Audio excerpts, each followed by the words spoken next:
Assalamualaikum warahmatullahi wabarakatuh.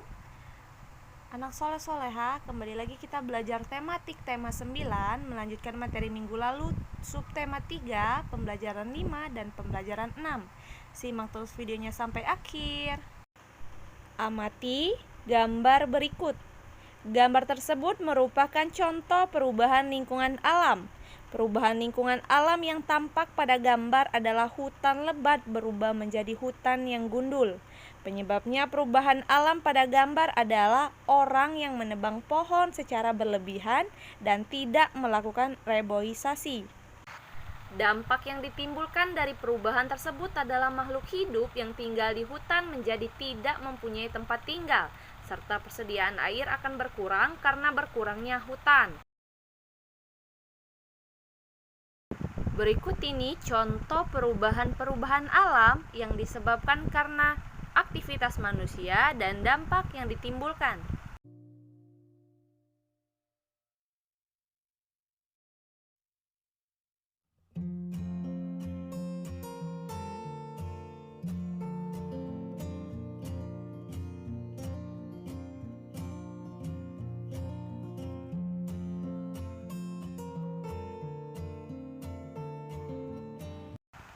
Sumber daya alam, baik yang bisa diperbarui maupun yang tidak, jika digunakan secara terus-menerus juga akan habis.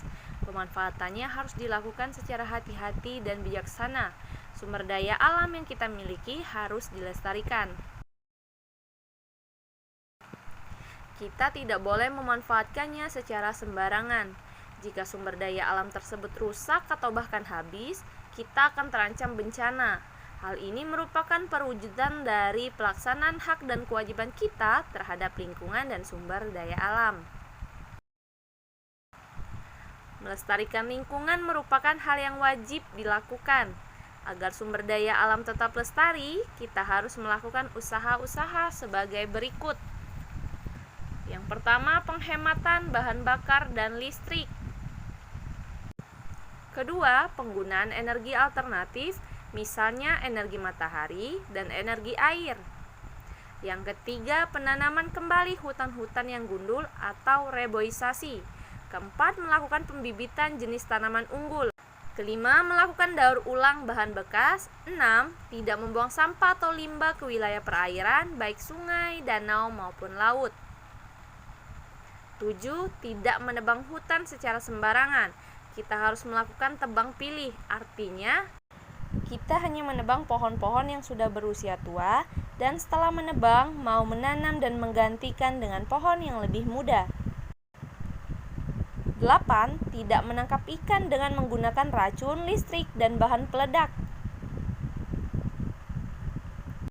Akibat jika menebang hutan sembarangan adalah tanah tidak terikat oleh akar pohon sehingga akan mudah longsor saat hujan. Selain itu, air juga akan langsung mengalir ke sungai karena tidak terserap oleh tanah dan mengakibatkan banjir. Akibat buruk yang ditimbulkan apabila kita tidak menjaga sumber daya alam dengan baik, diantaranya bencana alam, muncul banyak penyakit, krisis energi, ekosistem terganggu, pencemaran dan kerusakan lingkungan. Oleh karena itu, kita harus lebih bijak menggunakan sumber daya alam dengan menjaga dan melestarikan sumber daya alam agar dapat terus kita manfaatkan di kehidupan mendatang.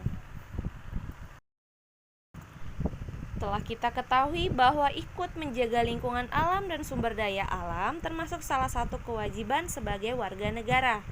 Banyak contoh perilaku yang dapat ditemukan kaitannya dengan usaha-usaha yang dapat dilakukan dalam menjaga lingkungan alam dan sumber daya alam di sekitar kita.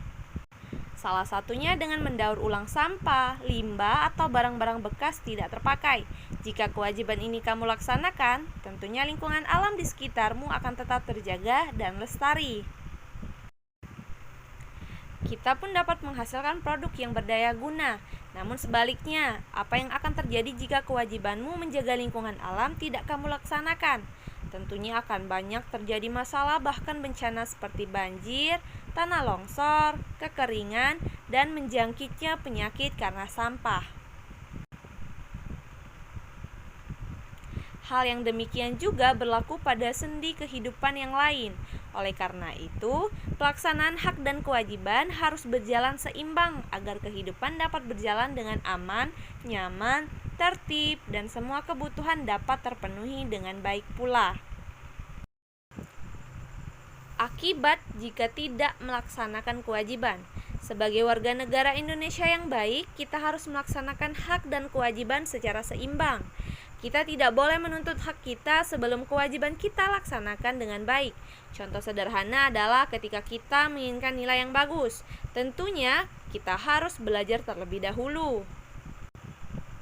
Berikut contoh pelaksanaan hak dan kewajiban yang seimbang. Yang pertama, jika ingin sehat, kamu harus menjaga kebersihan lingkungan tempat tinggalmu. Kedua, jika ingin terhindar dari banjir, jangan membuang sampah di sungai. Ketiga, jika kamu menginginkan udara bersih, kamu harus mau menanam pohon. Bagaimana dengan kewajiban sebagai warga negara? Apakah kamu telah melaksanakan kewajibanmu?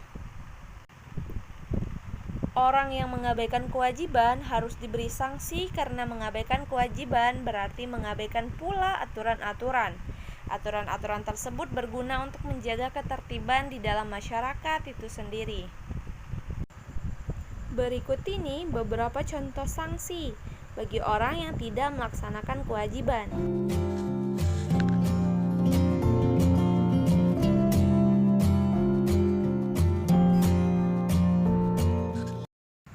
Contoh akibat tidak dilaksanakannya kewajiban terhadap lingkungan adalah dengan membuang sampah ke sungai yang dapat mengakibatkan banjir. Mengapa di Jakarta setiap tahun banjir? Setiap musim hujan, Jakarta banjir. Saat di Jakarta tidak terjadi hujan lebat, tetapi di puncak hujan lebat, Jakarta pasti banjir. Orang-orang menyebutnya banjir kiriman. Mengapa begitu? Daerah puncak di Bogor lebih tinggi daripada Jakarta. Di puncak yang berhawa dingin, banyak didirikan villa, tempat berlibur.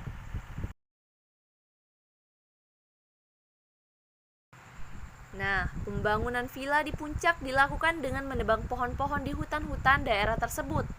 Akibatnya, wilayah hutan banyak berkurang. Ketika di puncak turun hujan lebat, air hujan terus mengalir ke bawah karena tidak ada akar-akar pepohonan yang dapat menahan air hujan di dalam tanah.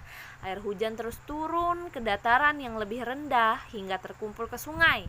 Air sungai akan mengalir deras menuju laut. Jakarta berada di dekat laut. Sungai-sungai di Jakarta menerima aliran deras air sungai dari Puncak dan Bogor. Jika sungai di Jakarta cukup besar untuk menampung derasnya sungai, tentu tidak akan terjadi banjir. Namun, sungai-sungai di Jakarta banyak yang sudah sempit dan dangkal. Selain karena lumpur, sempit dan dangkalnya sungai di Jakarta juga akibat kebiasaan buruk warga yang membuang sampah ke sungai. Selain itu, tanah terbuka untuk resapan hujan di Jakarta semakin sempit. Banyak lahan sudah berubah menjadi gedung dan disemen. Ketika hujan, sedikit sekali air yang dapat diserap tanah. Sisa air hujan mengalir ke selokan dan berlanjut ke sungai. Untuk menampung air hujan yang turun di Jakarta saja perlu sungai lebar dan dalam. Apalagi jika ditambah air hujan yang mengalir dari dataran tinggi seperti Bogor dan Puncak. Oleh karena itu, sungai tidak akan muat menampung semua air itu. Akibatnya air meluap keluar dan membanjiri Jakarta. Timbulnya bencana salah satunya disebabkan oleh sebagian besar masyarakat yang tidak melaksanakan kewajibannya terhadap lingkungan alam sekitar. Mereka banyak membuat kerusakan tanpa mau melakukan usaha-usaha pelestarian. Sekian penjelasan dari Bunda. Terima kasih. Wassalamualaikum warahmatullahi wabarakatuh.